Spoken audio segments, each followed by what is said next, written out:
গভীর চিন্তা শুরু হয়ে গেছে তৃণমূল কংগ্রেসের দলনেত্রী মমতা বন্দ্যোপাধ্যায়ের। কারণ দমদমে প্রধানমন্ত্রী নরেন্দ্র মোদীর জনসভা থেকে রাজ্যের বিরোধী দলনেতা শুভেন্দু অধিকারী নরেন্দ্র মোদীর কাছে আবেদন করেছেন, ডক্টর শ্যামাপ্রসাদ মুখার্জির বাঙালি হোমল্যান্ড আপনাকে বাঁচাতে হবে। আমরা বাঙালিরা পশ্চিমবঙ্গের লোক বাঁচতে চাই, ভালো থাকতে চাই, এই অত্যাচারী মমতা ব্যানার্জির হাত থেকে মুক্তি পেতে চাই। শুভেন্দু অধিকারীর প্রত্যেকটা আবেদনকে এর আগে সবসময় গুরুত্ব দিয়ে দেখেছেন ভারতীয় জনতা পার্টির সর্বোচ্চ নেতৃত্ববৃন্দ। শুভেন্দু অধিকারীর এই কাতর আবেদনকে যদি সামনে রেখে বাংলায় এসআইআর শুরু হয়ে যায়, তাহলে 2026 সালে পশ্চিমবঙ্গে ক্ষমতায় ফেরা তৃণমূল কংগ্রেসের কাছে প্রায় অসম্ভব হয়ে দাঁড়াবে। তাই চিন্তার ভাঁজ পড়তে শুরু করেছে মমতা ব্যানার্জির কপালে। চলুন শুনে নেওয়া যাক রাজ্যের বিরোধী দলনেতা শুভেন্দু অধিকারী ঠিক কি বলেছেন। মাননীয় প্রধানমন্ত্রী সকাল থেকে বিহারে একাধিক উন্নয়ন এবং জনসভা করে পশ্চিমবঙ্গের কলকাতাতে 5,500 কোটি টাকার উন্নয়নের ডালি ইতিমধ্যে বাংলার মানুষকে উপহার দিয়ে এখানে এসেছেন। আমরা তার কথাই শুনব। আমি মাননীয় প্রধানমন্ত্রীকে ধন্যবাদ জানাবো। 2019 সাল থেকে 2026 অর্থবর্ষ 25-26 তিনি কলকাতার মেট্রোর জন্য 1,841 কোটি টাকা দিয়ে আজকে শিয়ালদা হাওড়া কলকাতা এয়ারপোর্টকে জুড়ে দেওয়ার এক ঐতিহাসিক উন্নয়নের কাজ করলেন। মাননীয় প্রধানমন্ত্রী সম্প্রতি আলিপুরদুয়ার, দুর্গাপুর এবং আজকে দমদমে এই রাজ্যে প্রায় 20,000 কোটি টাকার কাছাকাছি উন্নয়ন বিকশিত ভারত, বিকশিত পশ্চিমবঙ্গের জন্য দিলেন। তার জন্য ধন্যবাদ। মাননীয় প্রধানমন্ত্রী আমাদের সকলের নেতা 15ই আগস্ট লালকেল্লার প্রাচীর থেকে যুগান্তকারী সিদ্ধান্ত নিয়েছেন যে ডেমোগ্রাফি পরিবর্তন নিয়ে বিশেষ সমীক্ষা হবে আর অবৈধ অনুপ্রবেশকারী মুক্ত ভারতবর্ষ হবে। আমি মাননীয় প্রধানমন্ত্রীজিকে অনুরোধ করব, এই রাজ্যের ভ্রষ্টাচারী তুষ্টিকরণের সরকার তারা 540 কিলোমিটার বাংলাদেশের বর্ডারে জমি ভারত সরকারকে না দিয়ে অবৈধ বাংলাদেশি অনুপ্রবেশকারী এবং রোহিঙ্গাদের ঢুকিয়ে পশ্চিমবঙ্গ এবং ভারতবর্ষকে বরবাদ করছেন। আপনাকে এই অবৈধ ঘুষপেটিয়া অনুপ্রবেশকারী মুক্ত করতে হবে। আপনি পারবেন। আপনি 370-35 হাঁটিয়েছেন, আপনি ট্রিপল তালাক হাঁটিয়েছেন, আপনি ওয়াকফ অ্যামেন্ডমেন্ট বিল এনেছেন, আপনি সুপ্রিম কোর্টের নির্দেশ মেনে আমাদের শান্তিপূর্ণ উপায়ে রাম মন্দির দিয়েছেন। ডক্টর শ্যামাপ্রসাদ মুখার্জির বাঙালি হিন্দু হোমল্যান্ড আপনাকেই বাঁচাতে হবে। আপনি পারবেন। আমরা বাঙালিরা পশ্চিমবঙ্গের লোক বাঁচতে চাই, ভালো থাকতে চাই, এই অত্যাচারী মমতা ব্যানার্জির হাত থেকে মুক্তি পেতে চাই। আমার আর কোনো কথা নেই।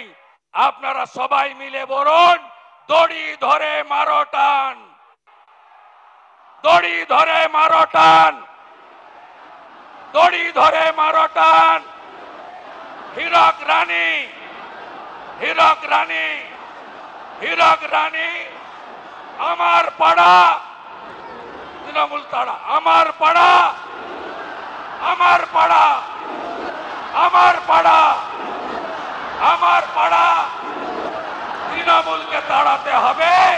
নরেন্দ্র মোদীজির নেতৃত্বে রাষ্ট্রবাদী সরকার তৈরি করে ডক্টর শ্যামাপ্রসাদ মুখার্জির স্বপ্ন পূরণ করতে হবে। সবাই ভালো থাকবেন। আজকে কৌশিকী অমাবস্যা। আমি তারাপীঠের মাকে প্রণাম জানিয়ে আমার কথা শেষ করলাম। আমরা শুনলাম শুভেন্দু অধিকারীর বক্তব্য। শুভেন্দু অধিকারীর এই বক্তব্যকে প্রাধান্য দিয়ে নরেন্দ্র মোদী বাংলায় পরিবর্তনের ডাক দিয়েছেন এবং বাংলার অত্যাচারী তৃণমূল কংগ্রেসের সরকারকে উৎখাত করে সুশাসন প্রতিষ্ঠা করার জন্য 2026 সালের বিধানসভা ভোটে বাংলায় ডবল ইঞ্জিন সরকার গঠন করতে বাংলার জনগণের কাছে আবেদন করেছেন। চলুন শুনে নেওয়া যাক প্রধানমন্ত্রী নরেন্দ্র মোদী ঠিক কী বলেছেন। भारत माता की। বড়রা আমার প্রণাম নেবেন, ছোটরা ভালোবাসা। दक्षिणेश्वर काली मंदिर और काली घाट मंदिर श्री श्री 108 करुणामयी काली माता मंदिर, दमदम बालाजी हनुमान, रामकृष्ण सेवा मंदिर, इन सभी पावन स्थानों में विराजमान देवी देवताओं को मैं आस्था पूर्वक नमन करता हूं। आज कौशकी अमावस्या का पावन दिन भी है। मैं आप सभी को शुभकामनाएं देता हूं। साथियों, मैं ऐसे समय में कोलकाता आया हूं जब दुर्गा पूजा की तैयारियां शुरू हो गई है। कुमारटुली में माता दुर्गा की प्रतिमा गढ़ी जा रही है। बड़ा बाजार से पार्क स्ट्रीट तक कोलकाता नए रंग में, नई रौनक के साथ सज रहा है। आस्था और आनंद के पर्व के साथ जब विकास का पर्व भी जुड़ जाता है तो खुशी दोगुनी हो जाती है। यहां से कुछ ही दूरी पर मुझे कोलकाता मेट्रो और हाईवे से जुड़े बड़े प्रोजेक्ट्स का शिलान्यास और लोकार्पण का अवसर मिला है। मैं दमदम के, कोलकाता के आप सभी लोगों को बधाई देता हूं। साथियों, पश्चिम बंगाल आबादी के लिहाज से देश के सबसे बड़े राज्यों में से एक है। इसलिए जब तक पश्चिम बंगाल का सामर्थ्य नहीं बढ़ेगा तब तक विकसित भारत की यात्रा सफल नहीं हो पाएगी, क्योंकि बीजेपी का कन्विक्शन है, बीजेपी मानती है, बीजेपी की श्रद्धा है, बांग्लार उदय तबेई विकसितो भारतेर जय। इसलिए बीते 11 वर्षों में केंद्र की बीजेपी सरकार ने पश्चिम बंगाल के विकास के लिए लगातार हर प्रकार की मदद दी है। बंगाल में नेशनल हाईवे के निर्माण के लिए जितना पैसा कांग्रेस की यूपीए सरकारों ने अपने 10 साल में दिया था, उससे 3 गुना से ज्यादा पैसा भारत सरकार ने पश्चिम बंगाल को दिया है। रेलवे के लिए भी बंगाल का बजट पहले की तुलना में 3 गुना बढ़ाया गया है। लेकिन साथियों, बंगाल में विकास कार्यों के सामने एक बहुत बड़ी चुनौती भी है। चुनौती ये कि बंगाल के लिए जो पैसा हम राज्य सरकार को सीधे भेजते हैं, उसका ज्यादातर हिस्सा यहां लूट लिया जाता है।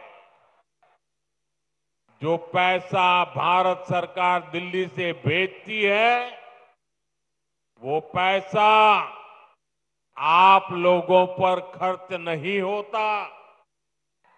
वो पैसा महिलाओं का जीवन आसान बनाने के लिए खर्च नहीं होता। वो पैसा टीएमसी काडर पर खर्च होता है। इसलिए गरीब कल्याण की अनेक योजनाओं में बंगाल देश के दूसरे राज्यों से पिछड़ा हुआ है। साथियों, यही स्थिति कुछ साल पहले हमारे पड़ोस में असम के भी यही हाल थे, त्रिपुरा का भी यही हाल था। लेकिन जब से असम और त्रिपुरा में भाजपा सरकार बनी है, गरीब कल्याण की योजनाओं का लाभ वहां जनता को मिलने लगा है। आज इन राज्यों में हर घर जल यह काम तेजी से चल रहा है। आयुष्मान योजना के तहत 5 लाख रुपए तक मुफ्त इलाज हर गरीब को मिल रहा है। गरीबों के पक्के घर बन रहे हैं। बंगाल में भी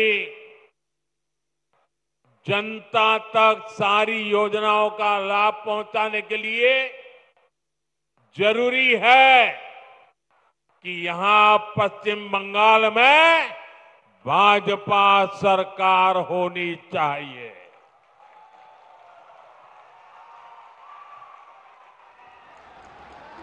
ये अब तय है। टीएमसी जावे, बीजेपी आसबे।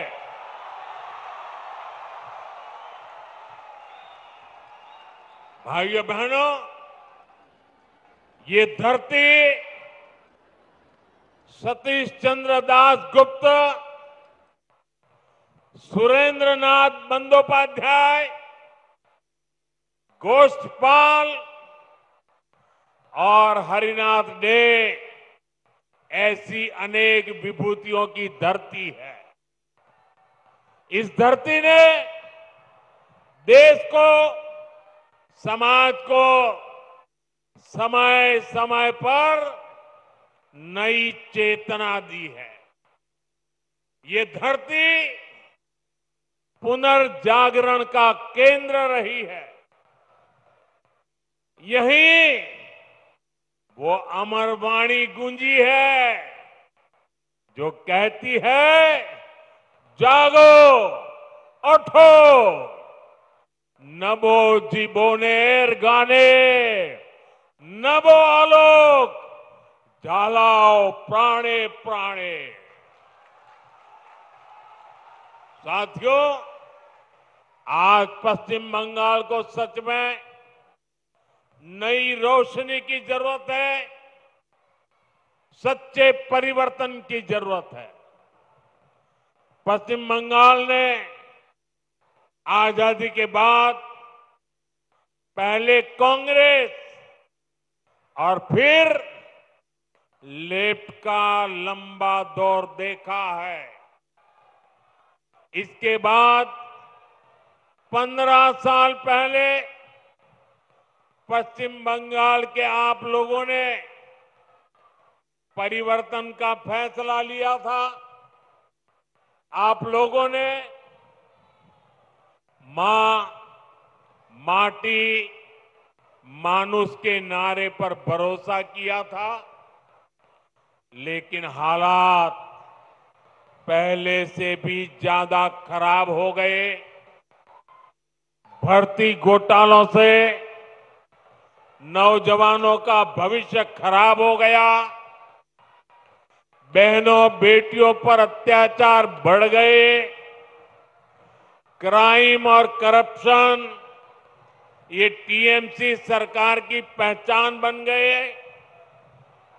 ये पक्का है कि जब तक बंगाल में टीएमसी की सरकार रहेगी, तब तक बंगाल का विकास अवरुद्ध रहेगा, रुका रहेगा। इसलिए आज बंगाल का जन जन कह रहा है, टीएमसी जाएगी तभी असली बदलाव आएगा।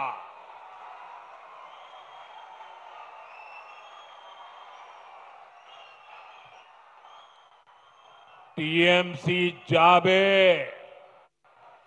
तबेई আসল परिवर्तन आसबे।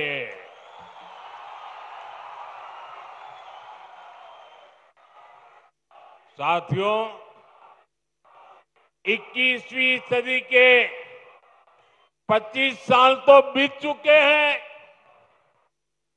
आने वाले साल देश की तरह ही बंगाल के लिए भी बहुत अहम है।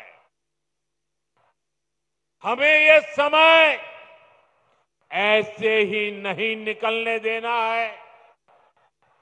इसलिए बंगाल को चाहिए सच्चा परिवर्तन, आशोल परिवर्तन, परिवर्तन जो नारे में नहीं काम में दिखे, परिवर्तन जो उद्योग लगाए, घर के बेटे बेटी को बंगाल में ही नौकरी दे, परिवर्तन जो बेटियों को सुरक्षा दे,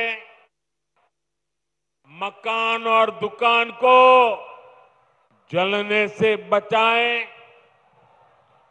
परिवर्तन जो किसान को सुविधा दे, किसान को सम्मान दे, फसल का सही दाम दे, परिवर्तन जहां अपराधी और भ्रष्टाचारी सरकार में नहीं जेल में होंगे। ऐसा परिवर्तन जहां सुशासन होगा, गरीब से गरीब भी सम्मान का जीवन जिएगा। और ये सच्चा परिवर्तन सिर्फ और सिर्फ भाजपा ही ला सकती है। और इसलिए बंगाल के घर घर में हमें एक बात पहुंचानी है। बंगाल के हर कोने से एक ही आवाज आनी चाहिए, बाजते चाय बीजेपी ताई।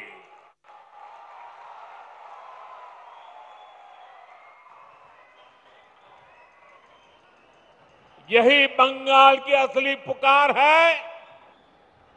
यही बंगाल का भविष्य है।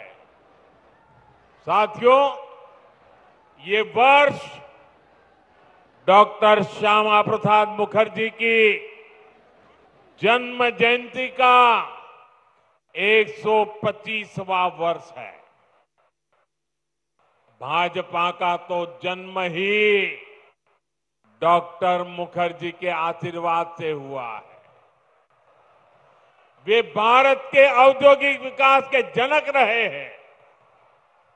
दुर्भाग्य से कांग्रेस ने कभी उनको इसका श्रेय नहीं दिया। देश के पहले उद्योग मंत्री के रूप में भारत की पहली इंडस्ट्रियल पॉलिसी उन्होंने ही बनाई थी।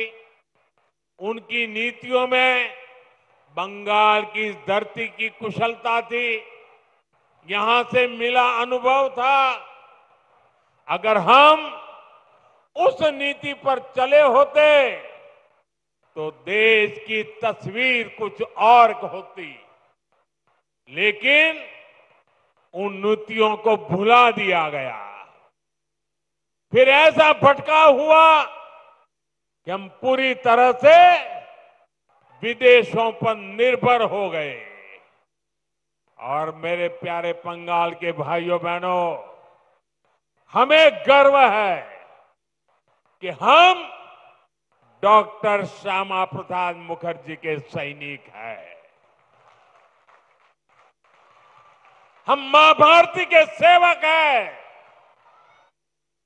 जो सपने डॉक्टर श्यामा प्रसाद मुखर्जी ने देखे थे, उसके लिए एक सैनिक की तरह हम अपना जीवन खपा रहे हैं।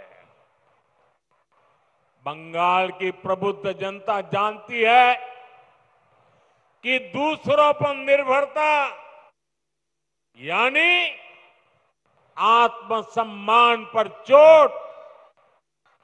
इसी स्थिति से हमें देश को बाहर निकालना है।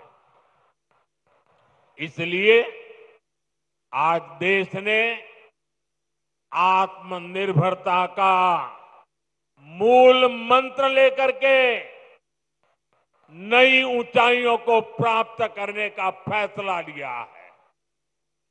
मेक इन इंडिया आज एक बड़ी सिद्धि बन रहा है, जिसके लिए हमारा कोलकाता, हमारा बंगाल जाना जाता था। वो गौरवशाली अतीत हमें मिलकर के फिर से लौटाना है। इसलिए आज बंगाल में एक ही गूंज है, टीएमसी के शोराव, बांग्ला के बचाओ। साथियों, भाजपा जो संकल्प लेती है वो सिद्ध करके दिखाती है। इसका ताजा प्रमाण अभी हमने ऑपरेशन सिंदूर के दौरान देखा है।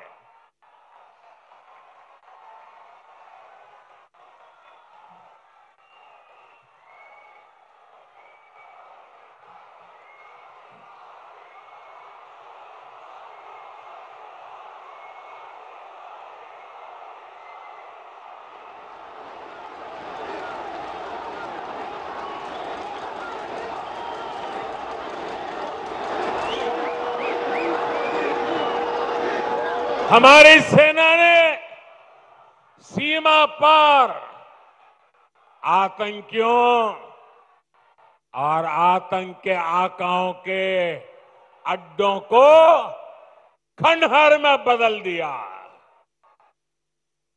हमारी सेनाओं ने आतंकियों को ऐसा सबक सिखाया कि पाकिस्तान की आज भी नींद उड़ी हुई है। भारत की इस सफलता के पीछे बहुत बड़ी शक्ति मेड इन इंडिया अस्त्र शस्त्र की रही है।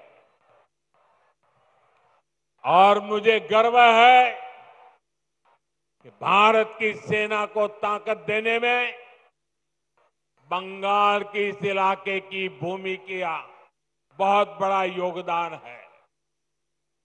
इच्छापुर में गुलामी के कालखंड में डिफेंस मैन्युफैक्चरिंग का काम शुरू हुआ था, लेकिन कांग्रेस की सरकारों ने भारत की ऐसी डिफेंस इंडस्ट्री को बर्बाद कर दिया था, हमारी सेना को विदेशों पर निर्भर कर दिया था। अब भाजपा सरकार ने भारत की डिफेंस इंडस्ट्री को नई ऊर्जा दी। इसका लाभ यहां की फैक्ट्री को भी मिला है। आज ये फैक्ट्री आधुनिक राइफल और अन्य हथियार बना रही है। इससे यहां छोटे छोटे उद्यमियों के लिए नए अवसर बने हैं।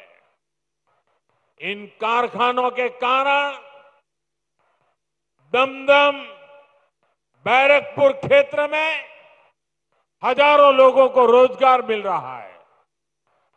साथियों, इच्छापुर डिफेंस फैक्ट्री सिर्फ एक उदाहरण है। आप यहां 2026 में भाजपा सरकार बनाइए, हम बंगाल को डॉक्टर श्यामा प्रसाद मुखर्जी के सपनों का बंगाल बनाएंगे।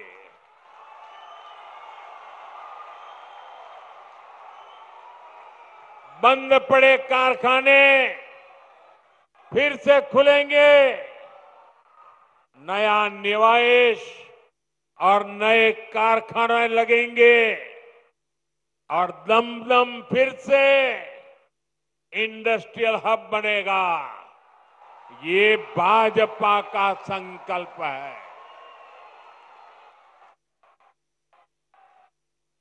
विकसितो बांग्ला,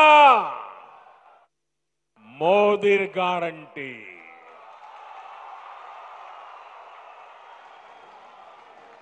साथियों, भाजपा के पास पश्चिम बंगाल के विकास का एक ठोस प्लान है, एक रोडमैप है, लेकिन टीएमसी विकास की दुश्मन है।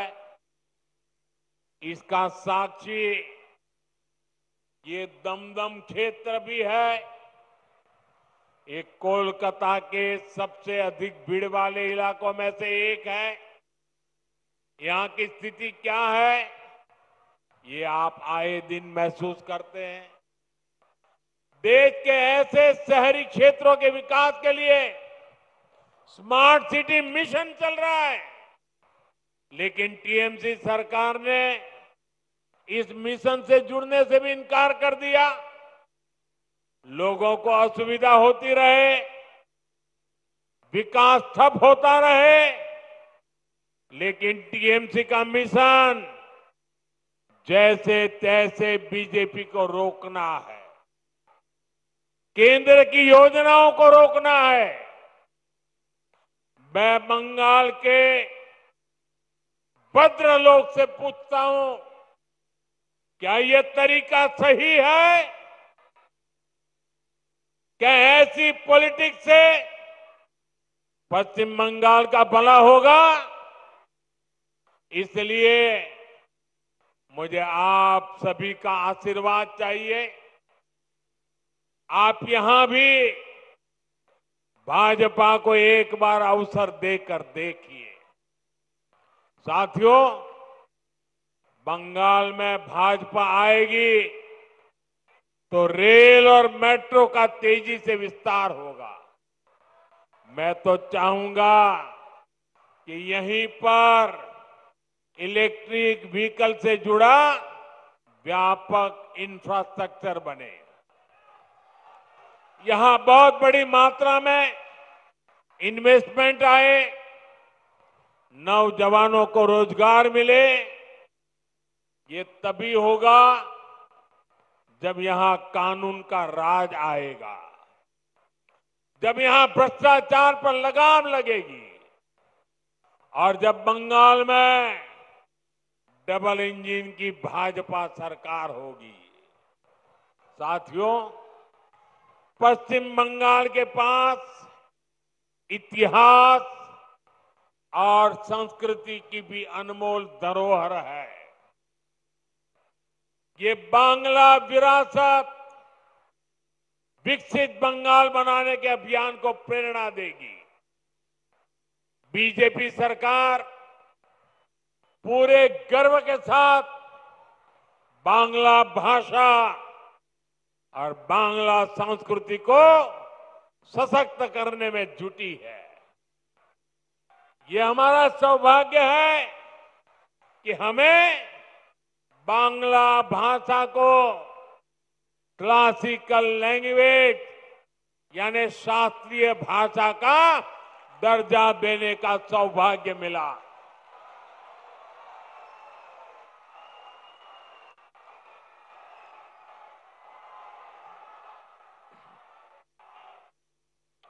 साथियों, यहां बनने वाली भाजपा सरकार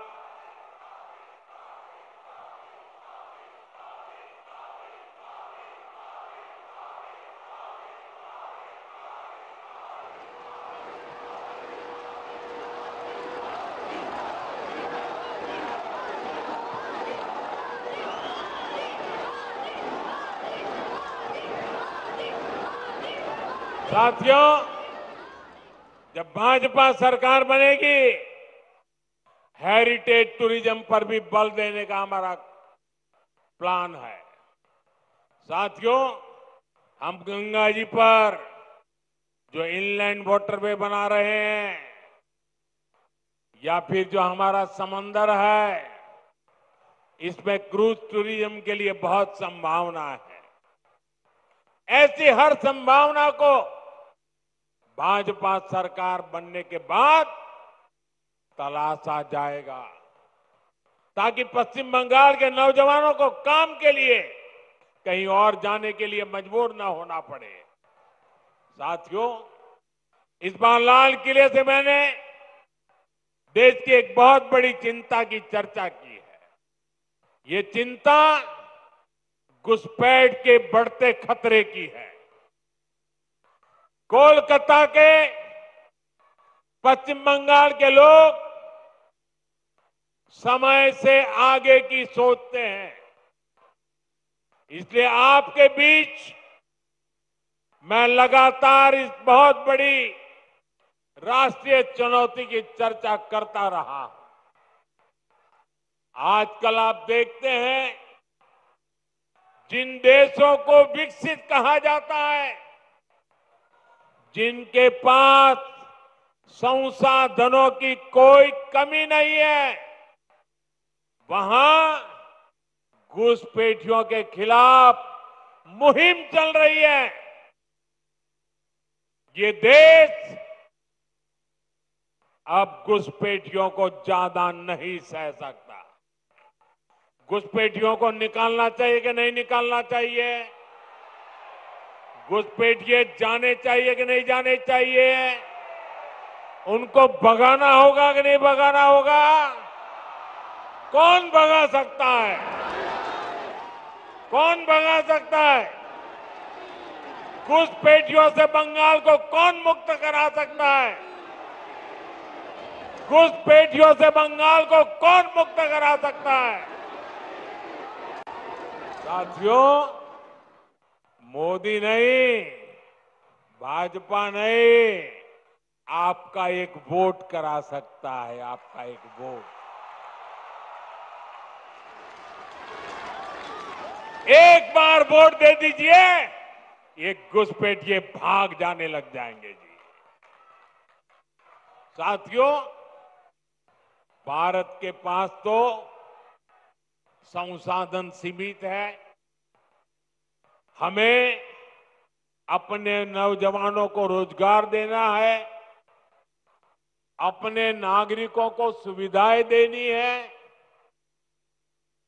जो घुसपैठिए हमारे नौजवानों का रोजगार छीन रहे हैं, जो हमारे इंफ्रास्ट्रक्चर पर दबाव डाल रहे हैं, जो हमारी बहनों बेटियों के साथ अत्याचार कर रहे हैं, ऐसे घुसपैठियों को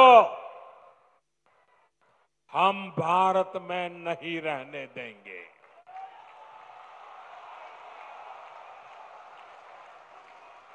इसलिए भारत सरकार ने घुसपैठियों के खिलाफ इतना बड़ा अभियान चलाया हुआ है। लेकिन साथियों, मुझे हैरानी है कि टीएमसी, कांग्रेस समेत कुछ इंडी अलायंस के राजनीतिक दल तुष्टीकरण के आगे घुटने टेक चुके हैं। ये राजनीतिक दल सत्ता की भूख के लिए घुसपैठ को बढ़ावा दे रहे हैं। कुछ जगह पे तो दिख रहा है उन्होंने घुसपैठियों की शरण ले ली है। साथियों, पश्चिम बंगाल तो सीमावर्ती राज्य है। जिस प्रकार बॉर्डर के इलाकों में डेमोग्राफी बदली जा रही है, ये पश्चिम बंगाल में सामाजिक संकट भी पैदा कर रहा है। खास तौर पर किसानों से धोखाधड़ी करके उनकी जमीन पर कब्जा किया जा रहा है। आदिवासियों को गुमराह करके उनकी जमीन हड़पी जा रही है। देश ये सहन नहीं कर सकता। इसको रोकना ही होगा। इसलिए इस बार लाल किले से मैंने घुसपैठ के खिलाफ विशेष डेमोग्राफी मिशन की घोषणा की है। जो लोग सिर्फ यहां हमारे लोगों की रोजी रोटी छीनने आए हैं, जो फर्जी तरीके से कागज बनाकर रुक गए हैं, उनको यहां से जाना ही होगा।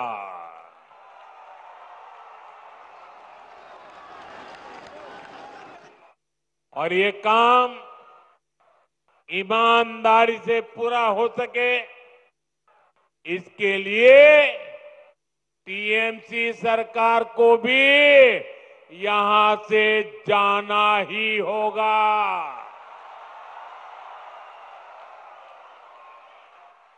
साथियों, पिछले 11 साल से देश भ्रष्टाचार के खिलाफ निर्णायक लड़ाई लड़ रहा है। अब इसी दिशा में देश ने एक और बड़ा कदम उठाया है। इस बार लोकसभा में भाजपा सरकार एक बहुत बड़ा एंटी करप्शन बिल लेकर आई है।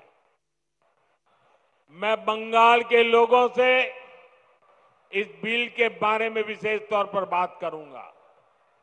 साथियों, आप भी जानते हैं, हमारे देश में अगर एक छोटा सा सरकारी कर्मचारी, चाहे वो सरकारी कर्मचारी ड्राइवर हो, प्यून हो, सरकार की किसी कैंटीन में काम करता हो, सरकार में कहीं साफ सफाई का काम करता हो, अगर वो कर्मचारी को किसी पुलिस वाले ने जेल में बंद कर दिया तो करीब करीब 50 घंटे में अगर उसको जमानत नहीं मिली और 50 घंटे जेल में रह गया तो ऑटोमेटिक उसकी नौकरी चली जाती है, सस्पेंड हो जाता है। एक छोटा मुलाजिम 2 दिन अगर जेल में रहे तो उसकी जिंदगी तबाह करने के कानून है। लेकिन कोई मुख्यमंत्री, कोई मंत्री,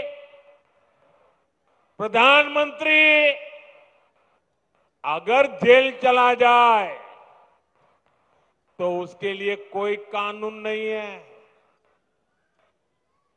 और हालत तो देखिए, आजकल ये लोग इतने गिरे हैं कि जेल से भी सरकार चलाने की कोशिश कर रहे हैं।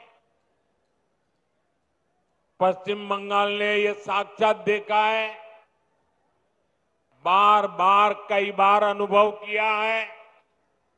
टीएमसी के एक मंत्री टीचर्स घोटाले में आज तक जेल में है।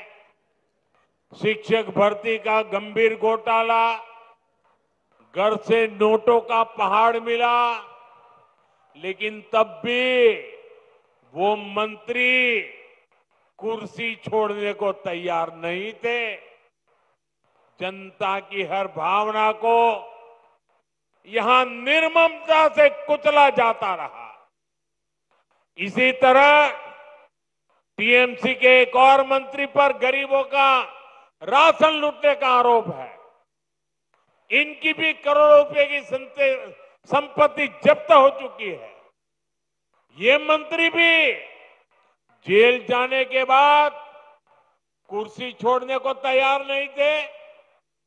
इन्होंने भी जनता की भावना की, संविधान की भावना की कोई परवाह नहीं की। साथियों, आप मुझे बताइए, ऐसे लोग जो भ्रष्ट हैं, जो जनता को धोखा दे रहे हैं, क्या उन्हें सरकार में अपने पद पर रहने का हक है क्या? हक है क्या? हमने तो ये देखा है कि मुख्यमंत्री तक जेल जाते हैं, लेकिन वो जेल से सरकार चलाते हैं। ये संविधान का, लोकतंत्र का सरासर अपमान है। और मोदी संविधान का यह अपमान होते नहीं देख सकता।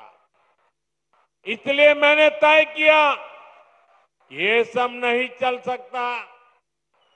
मंत्री हो, मुख्यमंत्री हो, अरे इतना ही नहीं, प्रधानमंत्री को भी सख्त कानून के दायरे में लाया हूं। अगर पीएम भी 30 दिन जेल में रहे और उन्हें जमानत न मिले तो अगले दिन उनकी कुर्सी भी चली जाएगी। लेकिन साथियों, टीएमसी के लोग भ्रष्टाचार के खिलाफ इस कार्रवाई पर भड़क गए हैं। वो इस कानून का विरोध कर रहे हैं। टीएमसी के लोगों ने संसद में इस बिल को फाड़ने की कोशिश की है। ये दिखाता है कि टीएमसी की पूरी राजनीति कैसे भ्रष्टाचार के पहाड़ पर टिकी है। इसलिए लोग इतने डरे हुए हैं, भ्रष्टाचारियों को बचाने में जुटे हैं। साथियों, हर चुनौतियों को परास्त करते हुए पश्चिम बंगाल फिर से भारत के विकास का पावर हाउस बन के रहेगा। इस संकल्प को लेकर हमें आगे बढ़ना है। आप याद रखिए और औरों को भी बताइए, हर गली मोहल्ले में, बंगाल के हर कोने में एक ही मंत्र, एक ही नारा गूंजता रहना चाहिए, बातें चाय, बातें चाय, बीजेपी ताई, बातें चाय, बातें चाय, बातें चाय, बातें चाय, बातें चाय।